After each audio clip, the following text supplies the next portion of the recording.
do that all the time. They're always hungry.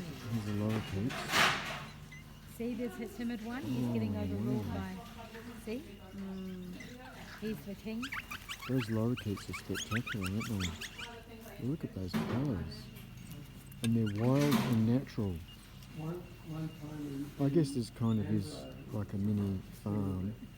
So I wonder how they would survive in the wild. I don't think they survive in the wild, these Well, peacocks. they can fly up in the tree. Do they? Yeah.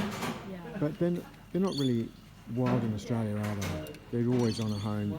They're dependent on humans. That I don't know. But they're wild in India. Oh, they would be, yeah.